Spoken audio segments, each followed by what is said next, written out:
De gravação, né? Tem que ter. Gente, vamos começar nosso jardim de revisão aqui para vocês. E olha que slide fofo, fala sério. Eu achei muito gracinha, gente, hoje. Enfim. Galera, vamos começar nosso GED. Eu separei 12 questões, tá? Pra gente fazer aqui. Eu vou pedir muita participação de vocês, porque eu espero que vocês respondam as questões, tá? Por isso que, por gentileza, né, mandem aí, ou no chat, ou abram o microfone. E se tiverem dúvidas, perguntem. Esse é o momento, tá? Coloquei algumas questões fáceis, algumas questões difíceis, aí vai do critério de vocês, mas, sim, eu espero que dê um panorama geral, mais generalizado, né, no caso, do que vai cair na prova. Não significa que as questões da prova estão assim. Eu reitero que eu não vi a prova, eu não sei o que vai cair, eu não sei nem como é a prova do professor Jório, que eu não fui aluna dele, mas eu coloquei aqui o panorama geral da matéria em si e eu espero que vocês consigam absorver o máximo possível, certinho? Vamos começar. Questão 1 para dar confiança. O começo é facinho, então começa a dar confiança para vocês. Vamos lá. Segundo o Código Tributário Nacional, o tributo é A. Toda prestação pecuniária compulsória cobrada em moeda ou cujo valor nela se possa exprimir, que não constitua sanção de ato ilícito instituído em lei cobrada mediante atividade administrativa vinculada. B. Qualquer obrigação pecuniária voluntária criada por lei ordinária. C. Prestação pecuniária compulsória criada por decreto destinada ao custeio de atividades do Estado. D. Toda prestação em moeda vinculada a uma contraprestação estatal. Vamos lá? Vixe Maria. Gostei da confiança, viu? Muito bem. Alguém mais quer responder? Essa é facinha, né, gente? Coloquei assim mais tranquila mesmo. Tudo ok? Isso aqui é teste de lei, né, galera? Que limpo e seco.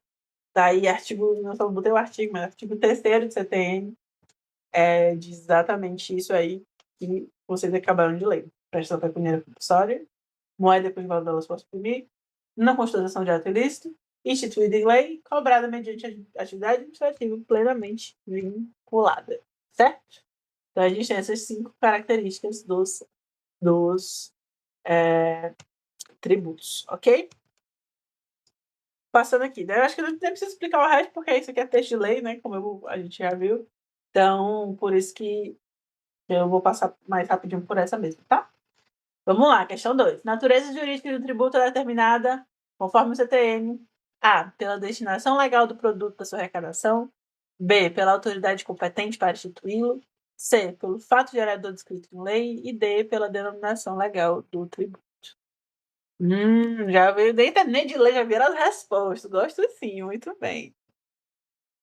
Mas alguém quer responder, galera? Vocês podem, quem não souber, vai na onda, entendeu? Vai que é isso mesmo.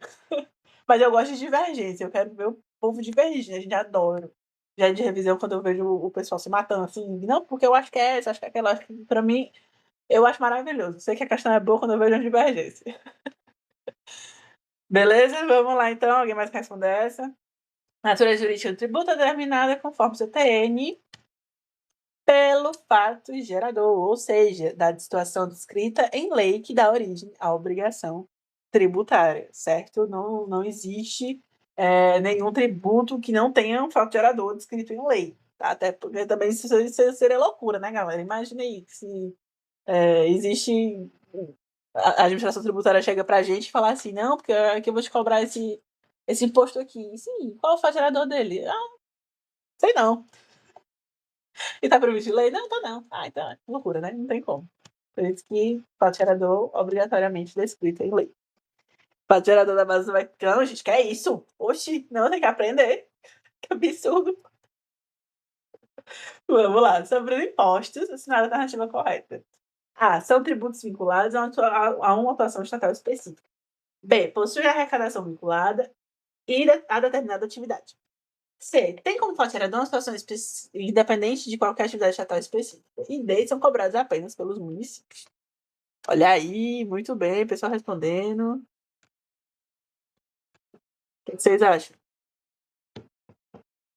Enquanto vocês pensam, gente, minha mãe deixou um pote de jujuba no meu quarto, eu tô fazendo na festa aqui.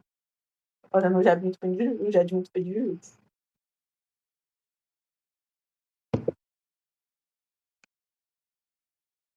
Certeza que não é a.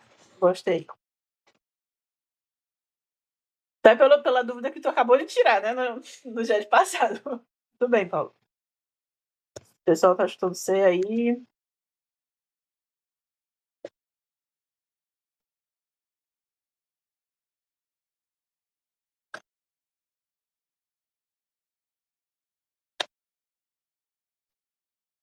Só mandando C. Mas alguém quer responder?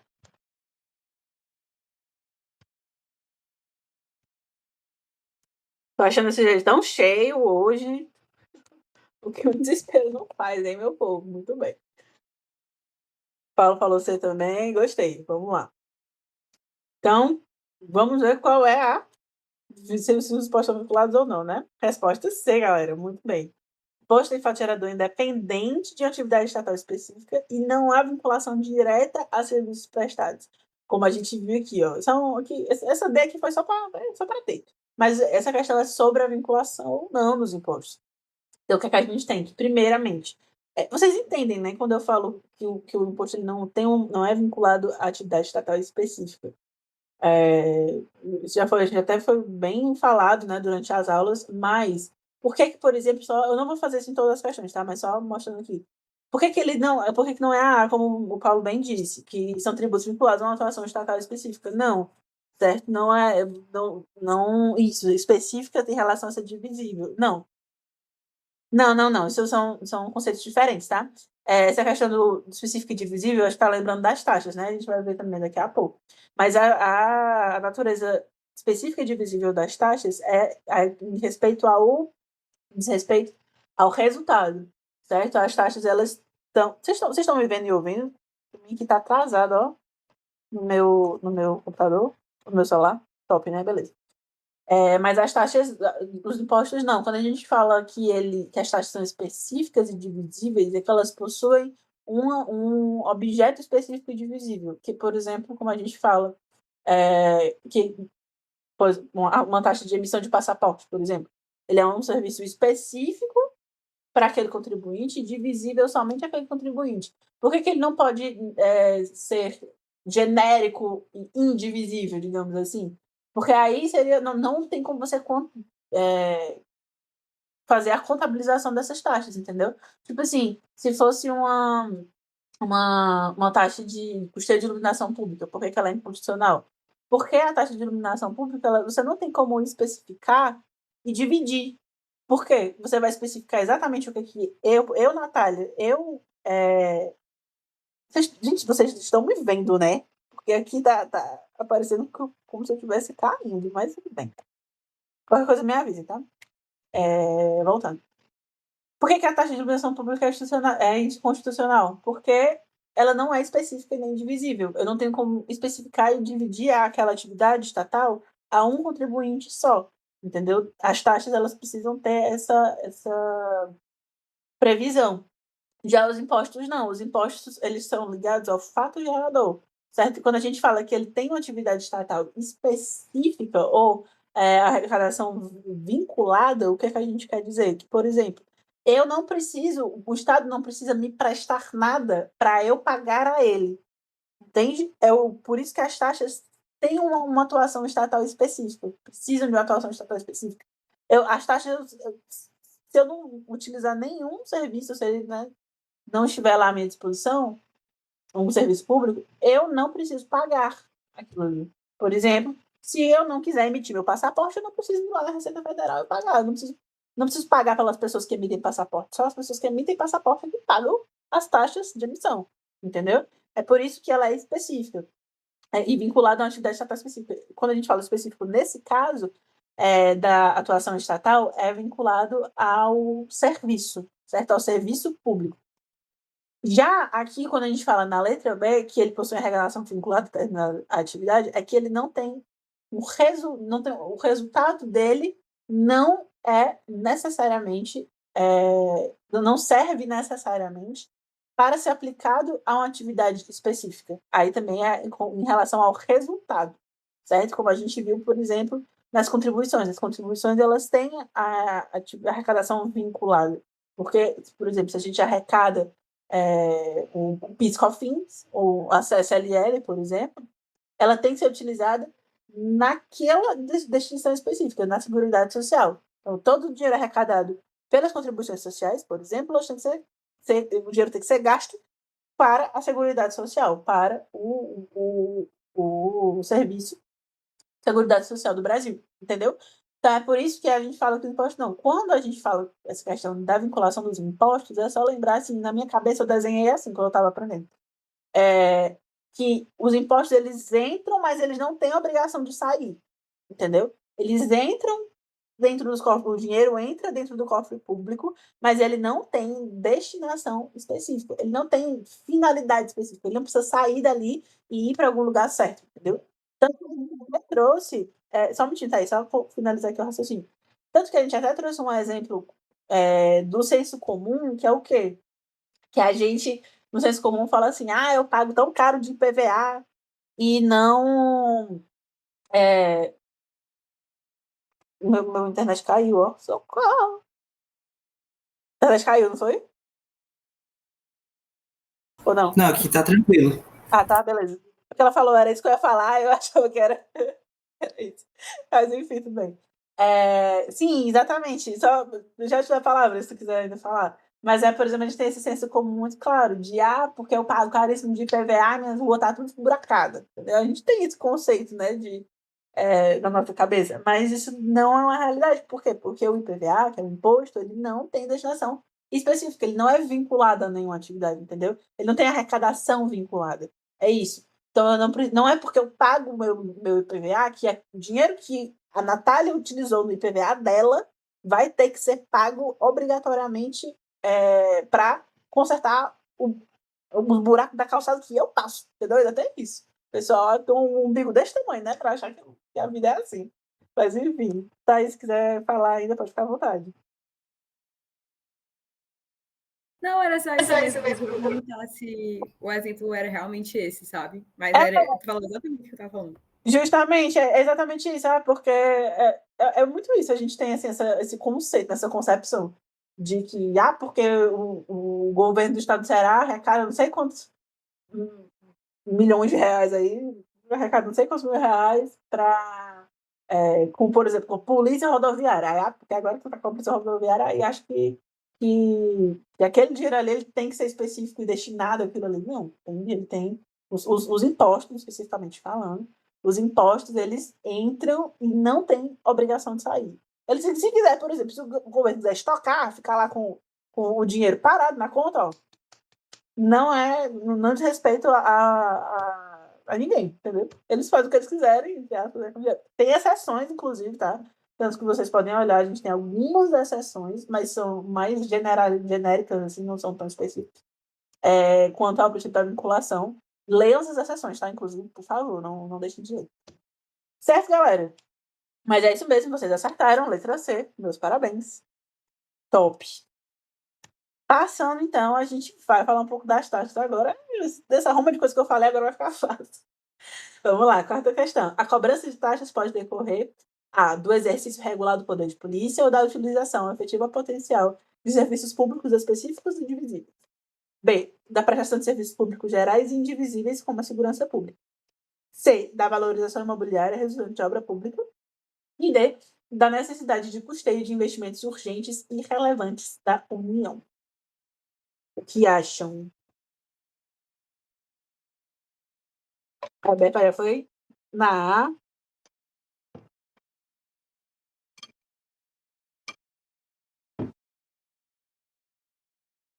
Só de A.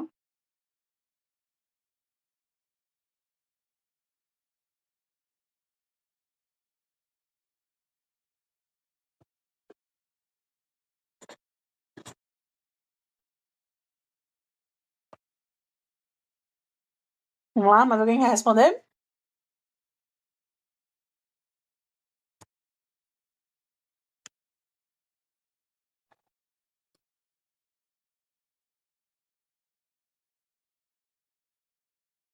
Essa aí dá pra ir por eliminação, eu diria.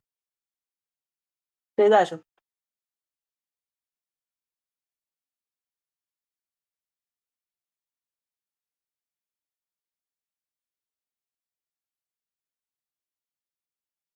Mais alguém? Mais alguém? Tudo certo? Passar então, hein? Vamos lá. Cobrança das taxas pode ocorrer a partir justamente do poder de polícia ou da utilização de serviço público específico e divisível. Texto legal. Gente, vocês estão vendo aí, né? Eu botei bastante questão de texto de lei, porque é muito importante, sério. Se vocês souberem o que está escrito no CTN e em algumas partes da Constituição, foi, fechou, entendeu? Vocês vão tirar, assim, tudo de letra. Então, é justamente isso, galera. Taxas são cobradas pelo exercício do poder de polícia, utilização de serviço público específico e divisível. Detalhe, né? E aqui a gente ainda tem que é do poder de polícia ou da utilização efetiva ou potencial, né? Desse serviço. Ok. Show. Alguma dúvida em relação a essa questão? Acho que tá. Eu coloquei errado aqui, tá, gente? Aqui tá a questão 3, mas é a 4. Passou sem querer. Batida. Tudo certo. Tá aí, um pouco confiante, né? O povo tá confiante. Tô gostando, tô gostando. Vamos lá, questão 5. Contribuição de melhoria pode ser exigida quando A. Ocorre a utilização de serviços públicos específicos visíveis. B. A obra pública que valoriza o imóvel do contribuinte. C. Calamidade pública que exige recursos imediatos. D. É preciso custear atividades sistemais. Esse aqui, gente, quem estava na minha aula já não precisa nem pensar. O dia de agora há pouco foi só isso. Quase, né?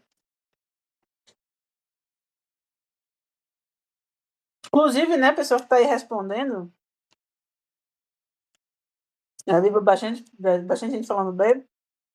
Você sabe me dizer o que é que características dos outros itens são essas aí? Que outros tributos são esses aí? Do A.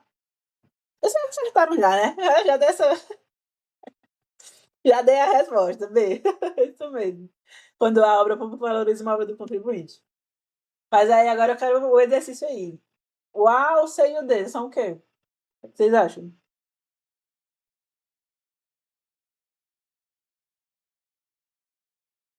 Paulo falou taxas. Taxa o quê? O A, o C e o D. Aproveitar a questão. C é empréstimo. Muito bem. A, taxas. C, empréstimo compulsório. E D, contribuição especial. Está certa, mas dá para ficar melhor. Essa D. Essa D dá para ficar melhor. É uma espécie de. Muito bem, Thaís. É uma espécie de contribuição especial. Isso mesmo. É uma contribuição social. Vocês lembram que eu falei que toda contribuição social é especial, mas nem toda especial é social? Por isso, entendeu? Porque quando a gente fala, tipo assim, digamos que não fosse assim a questão, né? Se fosse remodelado. Se a gente colocar aqui essa D é contribuição social, não tá errada. Mas é uma espécie de contribuição especial. Certinho, mas muito bem. Arrasaram. Tô achando fácil demais. Ou tá muito fácil, vocês são muito inteligentes. Também tem essa máxima aí também. Vamos lá, sobre os empréstimos. Empréstimos compulsórios podem ser instituídos A, por medida provisória, em caso de urgência e relevância. B, apenas por lei ordinária, em caso de guerra ou calamidade. C, exclusivamente pela União, por lei complementar, em hipóteses constitucionais como guerra, calamidade pública ou investimento público urgente de interesse nacional. E D, pelos estados e municípios, quando houver relevância. Notem que essa questão não é sobre as características do empréstimo compulsório, sim sobre a competência de instituí-lo, certo? Sobre a competência de instituir, né, esses empréstimos. Só respondendo C.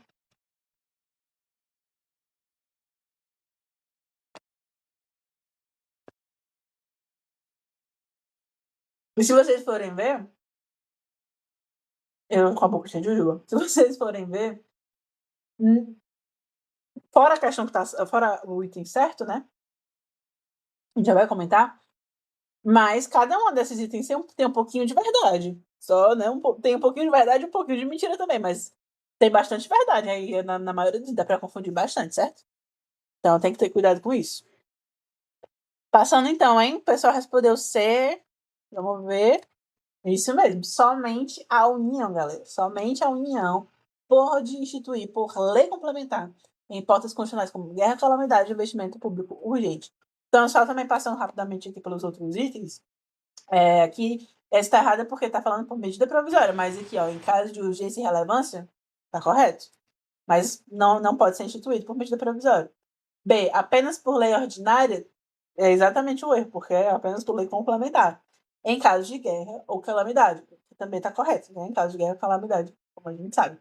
A mais completinha, como a gente viu, né? Que é a C, que é exclusivamente pela União, por lei complementar, pautas constitucionais e afins.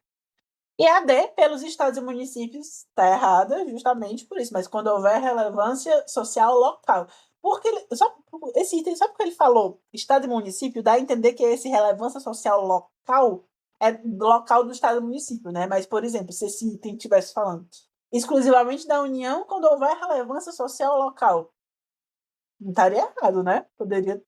A gente ainda poderia arrancar alguma coisa dele. Eu gosto de fazer essas comparações, tá, gente? Eu faço questão de me demorar um pouco nisso.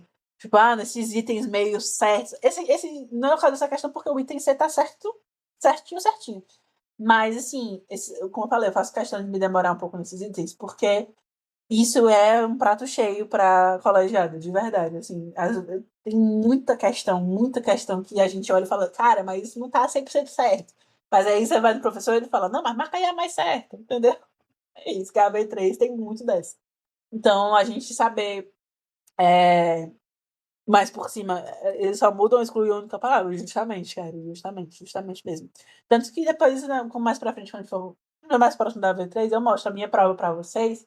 Cara, teve muita questão que eu caí assim, de verdade, muita questão que assim, que eu sabia o conteúdo, mas que eu cheguei na hora e aí tinha uma, sabe, justamente, imagina essa questão aqui todinha, só que em vez da resposta certa ser essa aqui, se não tivesse estado e município, tivesse união, entendeu? Não tá certo, não tá errado, é aquela coisa, né? Entendeu? Então, por isso que é importante a gente sempre se blindar muito com essas pequenas coisinhas que podem fazer a gente perder a questão na hora 3, né? Mas enfim. Show, então. Tudo certo? Tudo certo? Ok. Passando. Já estamos na metade, olha aí. Bem demais. Quando fala que você 12 questões hoje. Vamos lá. Constituem espécies de contribuições especiais. Simples também. Só para vocês lembrarem. Contribuições sociais, intervenção no domínio econômico, interesse de categorias profissionais ou econômicas. B. Impostos, taxas, contribuições de melhoria. C. Empréstimos compulsórios, contribuições sociais. E D. Apenas contribuições sociais. Fácil, né? Essa questão também, aproveitando o ensejo, é muito fácil da gente cair quando é para ter pegadinha, né? Porque imagina, se tivesse assim, constituem espécies de contribuições especiais, aí tivesse um item. Contribuições sociais, contribuições de intervenção do domínio econômico e contribuições de melhoria. Imagina, entendeu? Imagina se fosse uma coisa assim. Aí, eu vi que a Rebeca falou que todos os outros são outros tipos de tributo, exatamente. A pessoa que, né, tá mais desavisada, que vocês estão muito bons, entendeu? Vocês estão sabendo de tudo, mas a pessoa mais desavisada, que tá, né, ele não prestou tanta atenção no GED, então você pode acabar confundindo por isso. Como eu disse, se tivesse aqui, se tivesse, digamos, em vez de contribuições sociais, tivesse contribuições de melhoria. Aí a pessoa, né, às vezes se confunde e marca contribuição de melhoria, mas tá equivocado, certo? Contribuição de melhoria é uma coisa, contribuições especiais são outra, beleza? E aí, como bem dito aqui pela Rebeca, todos esses outros itens aqui são espécies de tributos, tá correto, né? Não tem nenhum absurdo aqui, porque às vezes tem dessa, né? O pessoal coloca um completo absurdo nos itens, mas nesse caso não, certo? Nesse caso, tá correta a letra A mesmo, muito bem. Acertaram. São 3 tipos, né? Só relembrando também, a gente acabou de ver, mas não custa nada lembrar, que a gente tem as contribuições especiais, que são as contribuições sociais, intervenção no domínio econômico, que são as CIDs, e as de interesse de categorias profissionais ou econômicas. Ok. Muito bem, galera. Muito bem. Esse aqui eu ficou errado aqui, ó. Enfim, vamos lá. Quando a receita do tributo pode ser aplicada em qualquer despesa pública autorizada no orçamento, disse que trata de A. Tributo de arrecadação vinculada, como as taxas. B. Tributo de arrecadação não vinculada, como os impostos. C. Contribuições de melhoria. E D. Empréstimo compulsório. O que vocês acham? Facinho, facinho, hein? E acho que eu vou tatuar na minha testa já o princípio da vinculação dos impostos. De tanto que eu tô falando, sério. Toda monitoria tem alguma coisa, algum conceito que eu falto morrer de tanto falar. A do semestre do ano passado, né? No caso, que eu sou ex-monitora de introdução ao processo civil, era o princípio da demanda e da ação. Gente, eu falava esse princípio, acho que todo jeito, porque ele é muito importante, né? Eu falava assim, a jurisdição é inerte. Ela só age mediante provocação. Aí meus alunos, Maria, tá de novo, aí, tem que falar, né? Fazer o quê? Pronto, o desse semestre vai ser a vinculação dos impostos. Vamos lá, ver o que vocês estão falando.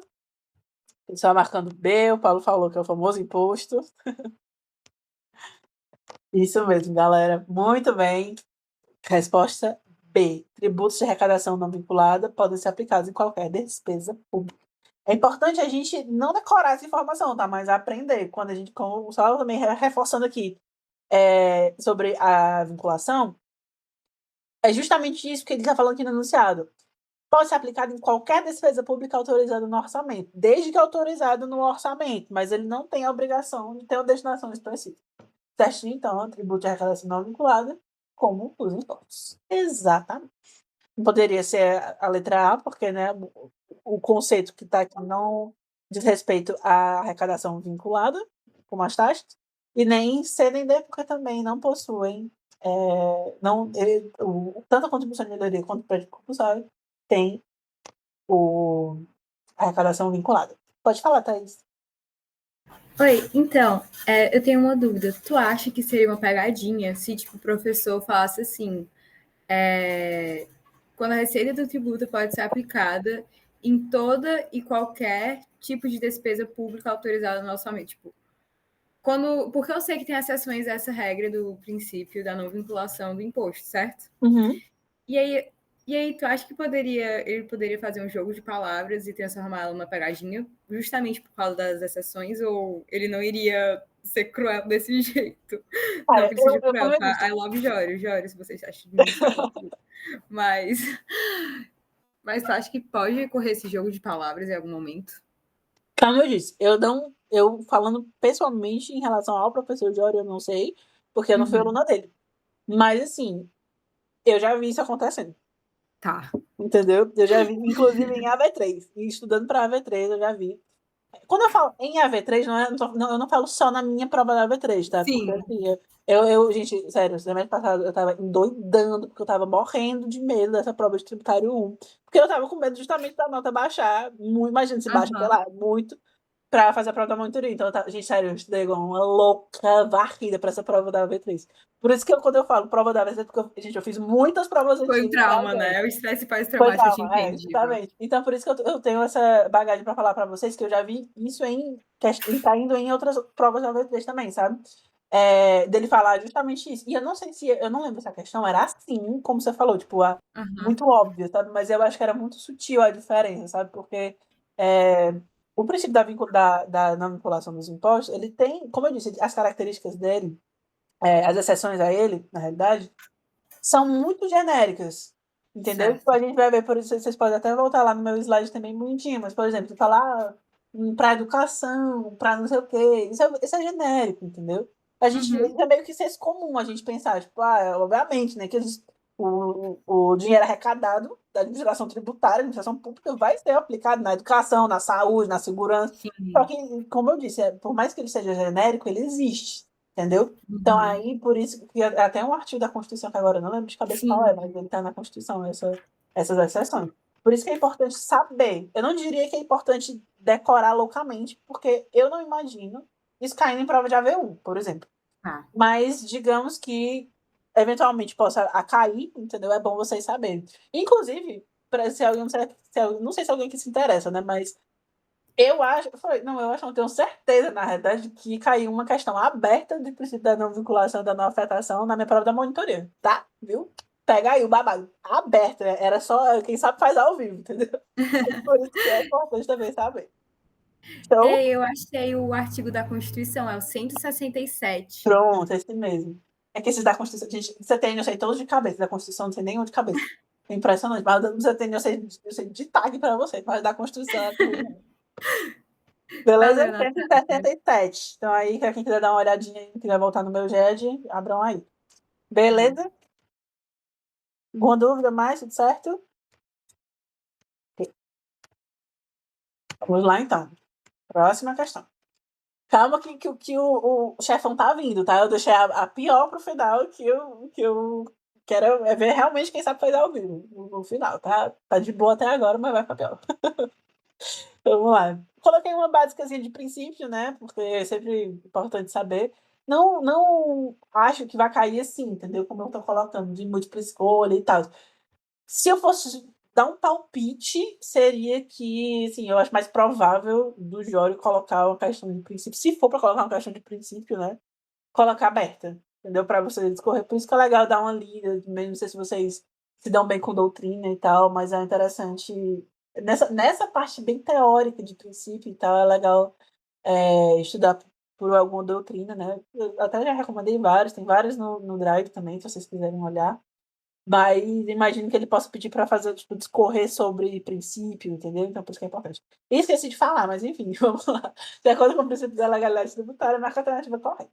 A. O Estado pode criar tributos por medida provisória. B. Nenhum tributo pode ser cobrado sem lei que o institua. C. O tributo pode ser criado pela administração para atender necessidades urgentes. E D. É permitido cobrar tributos sem lei apenas em caso de calamidade pública. O que será que é? Gostei. Finalmente uma divergência. Amém. Vou dormir tranquila hoje. Gostei. Até agora falaram sei bem.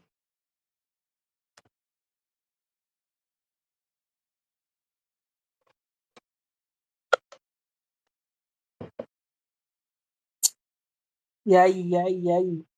O que vocês acham?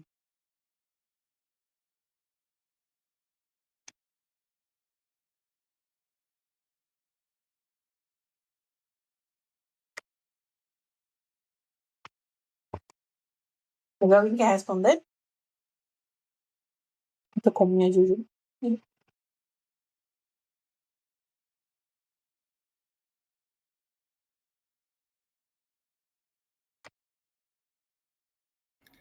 Eu posso falar porque eu acho que eu fui a única pessoa que marcou Pode. C e eu tô meio assim, meio um pouco preocupada agora. Mas assim, eu entendi que assim, nenhum tributo pode ser cobrado sem lei que o instituiu, que é verdade. Mas eu posso falar uma besteira muito grande agora, perdoe. Não, o que é isso, minha? Pode Mas falar. eu acho que medida provisória não é uma lei, mas sim um ato normativo com força de lei. E o tributo pode ser sim criado pela administração para atender necessidades urgentes, que é como o caso, sei lá, da calamidade pública, que é um empréstimo compulsório, né? Foi o que eu pensei. Pode ser voz da minha cabeça? Pode. Pode também não ser. A linha de raciocínio tá no caminho, tá? Vou explicar direitinho agora. Mas, maravilha, tá realmente no caminho certo. Todos vocês. Gente, resposta letra B. Muito bem, mas agora eu vou destrinchar exatamente por que a letra B está correta e não a C, tá?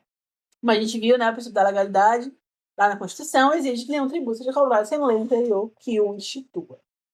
Por que é que a C não está correta? Por mais que o doutor raciocínio tenha sido muito bom, tá? Vamos ler. O tributo pode ser criado pela administração para atender necessidades urgentes. Sabe por que essa está errada? Porque é justamente isso que a Rebeca falou, mas de uma forma diferenciada. Voltando aqui o que a Rebeca tinha falado, precisa justamente que ela não pode agir sem estar instituído em lei. A administração não pode criar um tributo para uma necessidade urgente. Por quê? Porque já existe. É justamente isso. Quais são as Vou me cinco... matar. Não, mas calma, mas tu pensou muito certo. Quais são as 5 espécies de tributos que já existem? Impostos, taxas, contribuições de melhoria, contribuições especiais e empréstimo compulsório. O empréstimo compulsório, nesse caso aqui, tipo, digamos que a necessidade urgente fosse uma calamidade pública, como a gente falou anteriormente. Já existe o empréstimo compulsório, ele está previsto em lei. Entendi. Entendeu? Então, por isso que se tivesse uma necessidade urgente, digamos assim, seja ela qual for, tá? Eu tô colocando a calamidade pública, mas pode ser qualquer uma, pode ser a calamidade, pode ser a questão do. Pode ser guerra, pode ser, sei lá, como eu usei o exemplo da pandemia, pode ser um enchente, pode ser, sei lá, um tsunami, um Pode terremoto, ser não qualquer ter mais coisa. dinheiro para pagar as coisas também, né? Justamente, se for necessário isso acontecer, já existe, que é o empréstimo compulsório, ele já tá instituído em lei. Entendeu? Aham, Não tem entendi. como você criar um tributo que não existe para isso. Aí, eu ainda digo mais. A gente viu que tem um empréstimo compulsório, certo? Que ele tá lá, É. ele não é uma coisa que existe e está sendo cobrado no momento, mas ele está previsto em lei caso precise dele. Não somente ele, como a gente tem também uma peça muito chave para entender essa questão, que é o imposto residual. Se vocês lembrarem do Uhum. meu guide anterior. Digamos que, por exemplo, eu queira instituir uma necessidade urgente que não seja uma calamidade pública, guerra ou relevância nacional, que é o caso do empréstimo compulsório. Digamos, entendeu? Que não seja isso. Digamos que, por exemplo, vamos pensar aqui. Imagine, vocês lembram da Grande Depressão de 1929 dos Estados Unidos?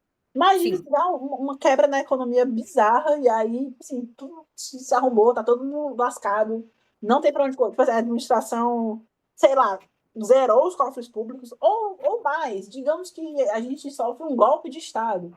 E aí passa um tempo. Cara, pode ser tanta coisa, uma ditadura. Entendeu? E aí zera os cofres públicos. E quando se recupera disso, eu tô especulando, né? Colocando assim várias especulações para que vocês possam ter várias faces de situações que possam acontecer. Se isso acontece e a gente precisa de uma necessidade urgente que não está prevista, por exemplo, no empréstimo compulsório, a gente tem o imposto residual. O que é o imposto residual? Ele é justamente uma lacuna prevista em lei. Ele é aquela coisa assim, ele é uma lacuna que está vazia, está em branco.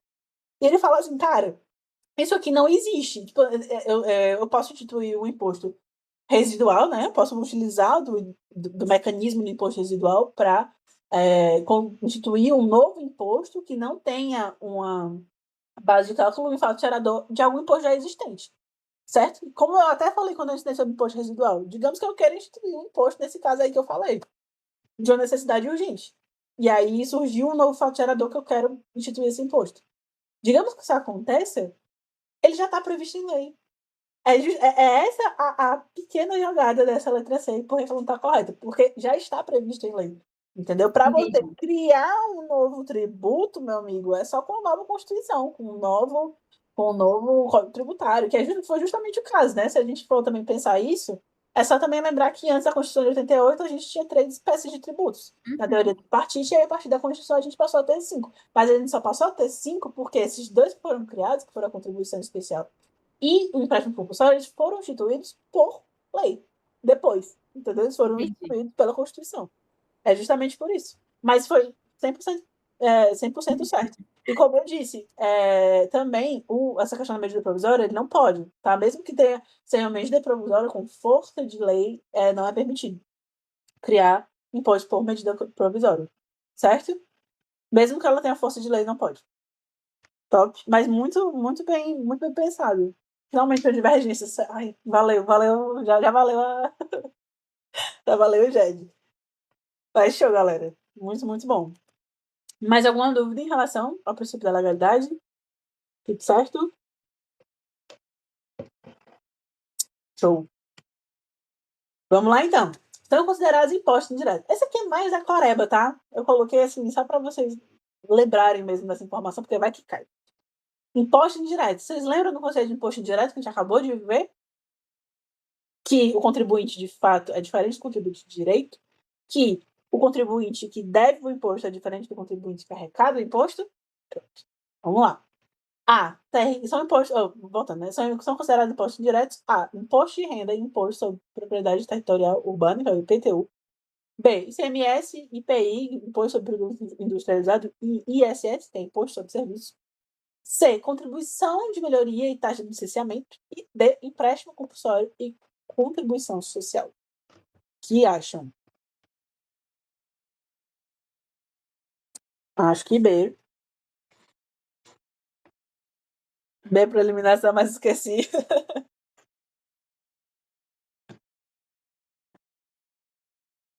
Tá boa linha de raciocínio. B por eliminação. B, o ICMS. Legal. Também lembrando, já que a Rebeca falou que não tá lembrando das siglas, né? B é aqui na letra B a gente tem imposto sobre a circulação de mercadorias e serviços, imposto sobre produtos industrializados e imposto sobre serviços. Certo? São esses três. Eu coloquei, inclusive, para vocês irem se familiarizando. Como eu disse, isso não é necessário agora, né? A gente vai aprender melhor em Tributário 1. Mas para vocês irem se familiarizando com as siglas e tudo, tá lá no meu GED de imposto. Tá? No GED 2. Eu coloquei, tipo, cada um exatamente o que significa cada sigla. Certo? Mais alguma resposta? Top. Letra B, galera. Muito bem. São impostos indiretos, pois o contribuinte pode repassar o encargo ao consumidor. Não, como eu disse, eu não vou entrar em muitos detalhes, porque senão vai confundir muito vocês. Mas o ICMS, por exemplo, como eu disse, ele é arrecadado em cadeia. Tá? O consumidor. O primeiro da cadeia, vou falar assim muito fácil, ele é o contribuinte de fato. Não, pera. O contribuinte de direito, perdão. E aí, a partir da cadeia arrecadatória do ICMS, quem arrecada de direito. Ai, não, agora eu confundi, foi tudo. Não, tá errado. O contribuinte de direito é o primeiro, e aí, a partir do momento que vai passando, a gente chega no final da cadeia com o contribuinte de fato, certo? Que é com quem, de fato, irá contribuir com aquele imposto. Eu não quero me alongar nisso para não confundir vocês de verdade. Mas, por exemplo... Não vou dar essa não. Parando melhor para pensar, melhor não. Mas tenham, como eu disse, né? Saibam isso na cabeça de vocês sobre os impostos diretos e indiretos. Imposto direto, quem comete o fato gerador, que arrecada, que cobra, o contribuinte de fato é igual ao contribuinte de direito. Por exemplo, imposto de renda, certo? Se eu oferir a renda, eu devo pagar a renda, o imposto sobre a renda que eu oferi. Eu sou contribuinte de fato, eu sou contribuinte de direito. Diferentemente desses outros que eu falei. Certo? Mas tenham isso na cabeça de vocês, sobre os impostos indiretos e diretos, ok? Alguma dúvida em relação a isso? Acabando, tá acabando. Passando então, hein? Vamos lá. Esse aqui também, decoreba, mas necessário, porque, gente, eu vou bater nessa tecla até o dia que eu morrer, porque o dia que eu errei essa questão na prova da AV3, eu quis me matar. Então, eu não quero que vocês queiram se matar também. Sobre a competência de instituir impostos, certo? Os impostos da União, dos estados e dos municípios. Também estão lá bem discriminadozinhos no meu GED, para que vocês saibam. É um decorebazinho, mas vocês precisam saber, tá? Vamos lá. A competência para instituir impostos sobre a renda e o patrimônio da União é exclusiva da União. Beleza. Está falando aqui que o imposto sobre a renda e sobre o patrimônio é a competência instituída da União. Beleza. No entanto, compete aos estados instituir a imposto de renda, imposto sobre importação, B, ICMS, PVA e TCMD, C, ISS e IOF, e D, empréstimo compulsório de taxas de polícia. Também só passando aqui para vocês, aqui a gente tem que imposto de renda, imposto produto industrializado, imposto sobre circulação de mercadorias e serviços, imposto... isso aqui esqueci. Essas duas aqui, droga. Esse aqui é o IPVA, é do carro, e esse aqui é sobre imposto de transmissão de... Ai, Jesus. Alguém me ajuda? Esqueci de cabeça agora. Esqueci. Me dá um branco. Mas esse aqui é a transmissão de bens imóveis, e esse aqui é sobre o carro.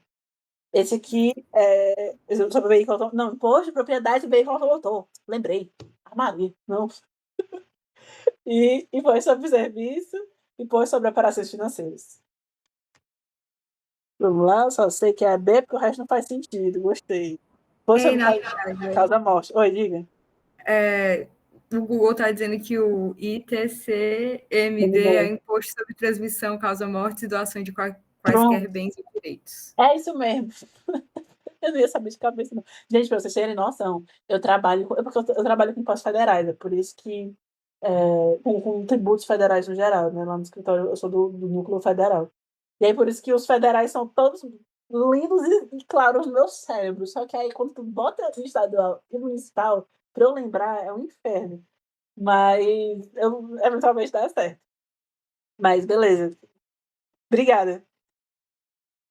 Cadê o que vocês estão falando aí? Acho que é B também, causa morte. Isso aqui é B porque não faz sentido. Beleza? Passando então, hein? B, muito bem. É isso mesmo. Circulação de mercadorias, propriedade de veículo automotor, transmissão de causa morte e doação. Agora, voltando aqui. Gente, porque aqui, assim, mesmo que hoje em dia, né? Depois de ter sofrido esse trauma, como é que eu saberia, eu, Natália, como é que eu saberia que é a letra B?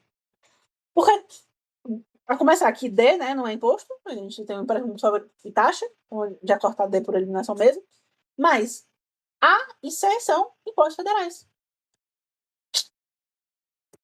É isso. É por isso que é tão importante a gente saber.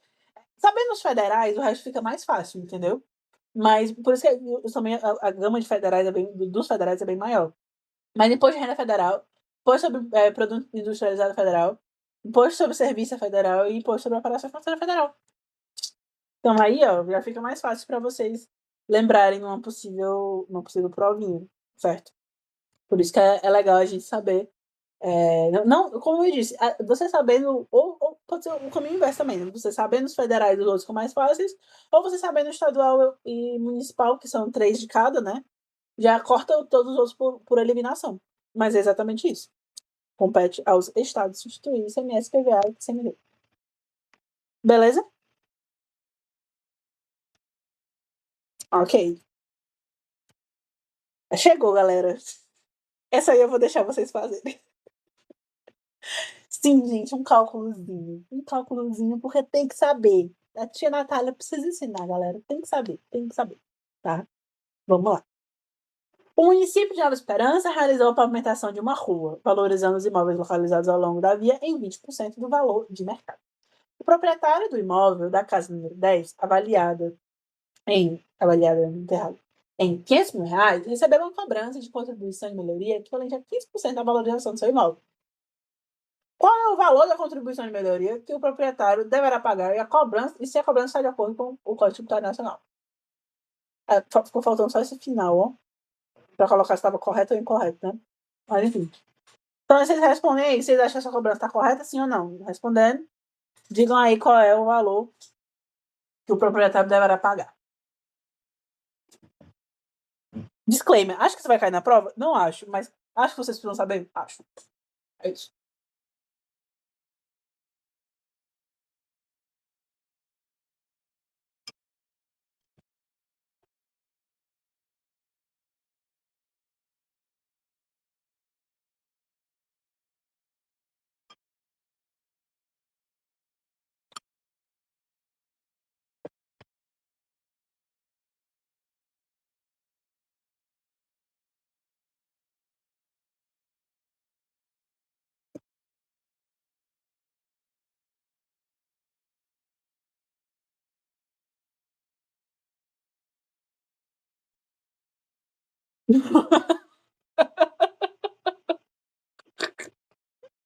Eu preciso. Desculpa. Diva, não sei matemática básica, socorro. Gente, eu precisava, cara. Não tem como, tem que saber, tem que aprender. Vamos lá, os meninos responderam aí. Nixon e Paula responderam lá. Não sei se chutou, não sei se botou no chat GPT. Espero que não, por favor.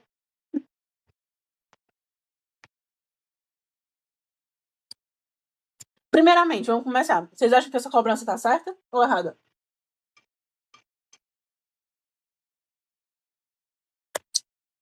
Paulo disse que tá certo. Cálculos, gostei, muito bem. Acharam que tá certo. Cadê o resto? Apareçam. Quero ver o pessoal aparecendo. Não tava confiando? Eu tô brincando, gente. Mas é pra vocês aprenderem mesmo. Vamos começar isso. Certo porque é menos que a valorização. Legal. Bia falou letra C. Vamos começar daí, né? Não sei se a cobrança tá certa ou não. Aí a gente respondendo se tá certo ou não, a gente vem pro cálculo.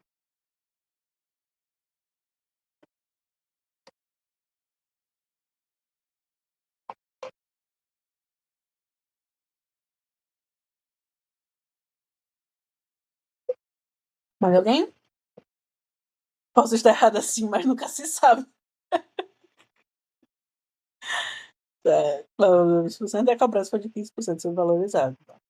Essa resposta é sobre se tá certo ou errado, né? Beleza. Legal.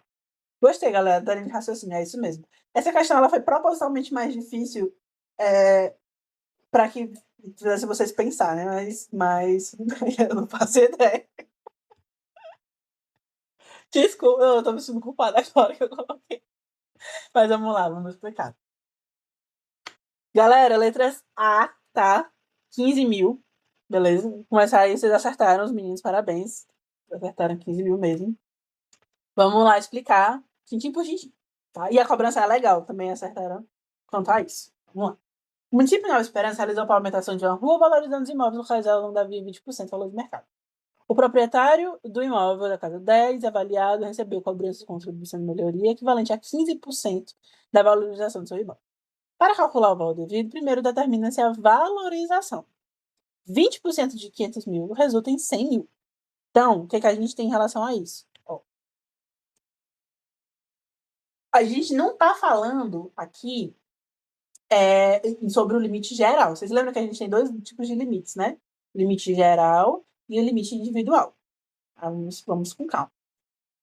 O limite geral, ele diz respeito a que a administração só pode arrecadar, o teto máximo arrecadatório da administração pública é o valor total da obra. Aqui vocês estão vendo que não está falando sobre isso, tá?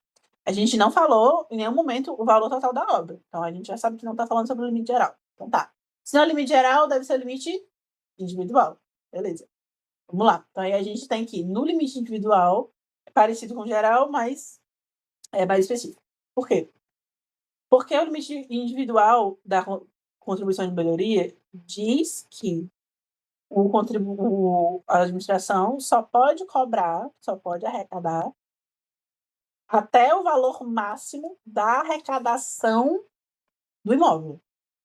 Então, se o imóvel valia 500 mil reais e ele foi valorizado em 20%, que dá, cadê? 100 mil, né? Pronto. Que dá 100 mil reais, a administração só pode cobrar até 100 mil reais. Ela não pode cobrar 100 mil em um. Ela não pode. Certo? Ela só pode cobrar até 100 mil reais de valorização daquele imóvel específico. Ok? Beleza.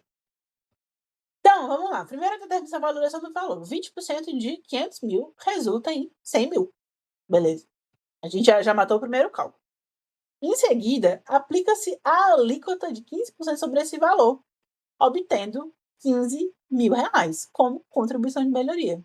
Certo? Porque se a gente voltar aqui, ó, ele viu que o que eu acho que chega a confundir vocês? Essa questão dos 20%, 15%, mas a gente entendendo a teoria, a prática fica mais fácil.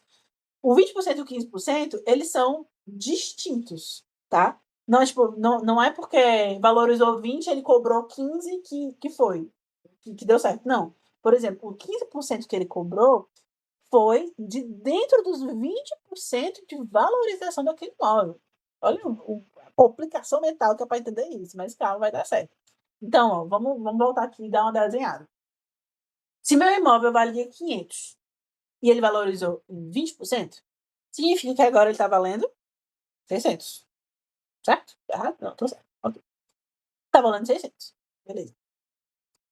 Aí, o que é que acontece? A gente faz, ó, em seguida, a gente aplica o cálculo dos 15% que foi o que foi cobrado pela administração pública. Aplica-se a alíquota de 15% sobre esse valor.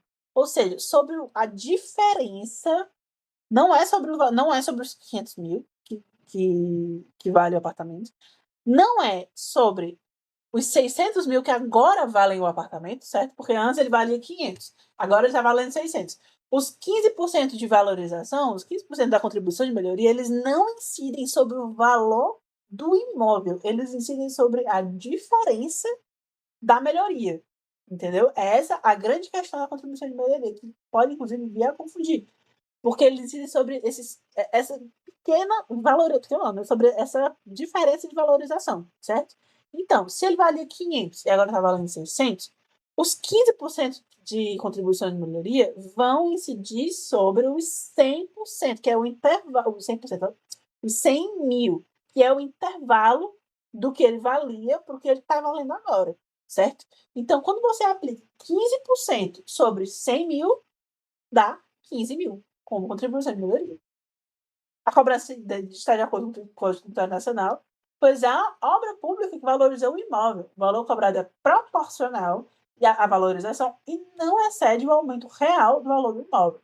Portanto, o valor correto você paga é 15 mil e a cobrança é legal. Inclusive, eu acho que a Rebeca, quando ela falou aqui que está correta, porque é menos que a valorização, se eu quisesse pegar vocês de verdade mesmo, eu tinha colocado, em vez de 15 aqui, eu tinha colocado, tipo, 30%. Entendeu? E ainda assim ia estar correto. Por quê? Porque esses 30% estão incidindo sobre os 100 mil. Peraí, falei certo? Falei, pronto, Os 30% já está incidindo sobre os 100 mil, ia dar 30 mil reais. Entendeu? Ainda está no teto. O teto máximo é 100. Está em 30. Sacou? É por isso, essa é a diferença. E eu acho que é por isso que vocês ficaram confusos com essa porcentagem. Mas, assim, é só a gente entender. Uma vez a gente. Vou até recapitular aqui mais uma vez, caso não tenha ficado claro para vocês, tá? Já porque a gente já vai encerrar também. Mas o que aconteceu? Se antes ele valia 500 e agora ele está valendo 600, novamente, a contribuição de melhoria incide sobre o intervalo. Ela não incide sobre o valor total. Ela não incide sobre os 600 mil reais. Ela incide sobre os 100, que é a diferença entre 500 e 600, certo? E aí está correta a cobrança, porque os 15%, a alíquota de 15% da contribuição de melhoria que foi aplicada, né, na valorização do imóvel, se está aplicada a 15% dessa valorização aqui, dessa diferença, sendo 15%, dá 15 mil reais. Dando 15 mil reais, tá correto? Por quê? Porque o teto máximo é 100, beleza? É essa a diferença. Vou mandar aqui, deixa eu ver. Fica tão focado em lembrar que é lei que esquece raciocínio justamente. Eu concordo plenamente. Mas por isso que eu quis colocar aqui para vocês esse exemplo prático e até, né, matemático, até, para que vocês verem que realmente, assim, você sabendo a teoria, é muito fácil aplicar na prática, muito, muito tranquilo. Porque aqui ele não está. O que X essa questão aqui, o por trás dessa questão, não é se vocês vão acertar ou não o valor de 20% de 500 mil. Não é a preocupação inicial, entendeu? A preocupação é se vocês iam pegar, como até o pessoal que acertou fez, muito bem, que vocês iam acertar aqui justamente que esses 15% iam incidir sobre a diferença, entendeu? Vocês lembrando disso, tinha matado a questão muito fácil. Mas é isso.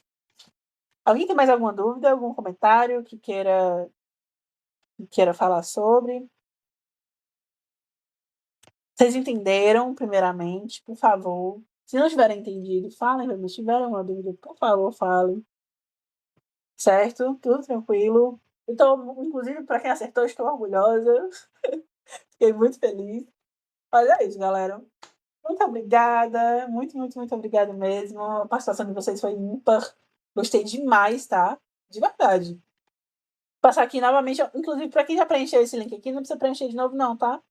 Vou só passar, mas é o mesmo do dia de passado. Para quem não botou meus aluninhos, por favor, tá? Entrem aí. Muito obrigada, gente. Vocês arrasaram, vai dar tudo certo. Eu vou disponibilizar essas questões. Eu vou ver se eu acho também outras questões aqui para disponibilizar. Mas fiquem tranquilos, a prova vai ser ótima, vocês estão sabendo. Releiam os GEDs, os slides, leiam essa parte da doutrina também, que eu falei sobre os princípios, que vai ajudar a dar uma clareada melhor. Mas é isso, gente. Agradeço demais a participação e bom sábado a todos. Estudem, não vão sabadar hoje eu não deixo. O meu ouvido tá melhor também, obrigada por perguntar. Tá beleza, tô num limbo de melhor e piora, mas tá dando tudo certo, graças a Deus. Muito obrigada, viu? É isso, galera. Beijos, bons estudos, contem comigo aí pra qualquer coisa. Cheiro.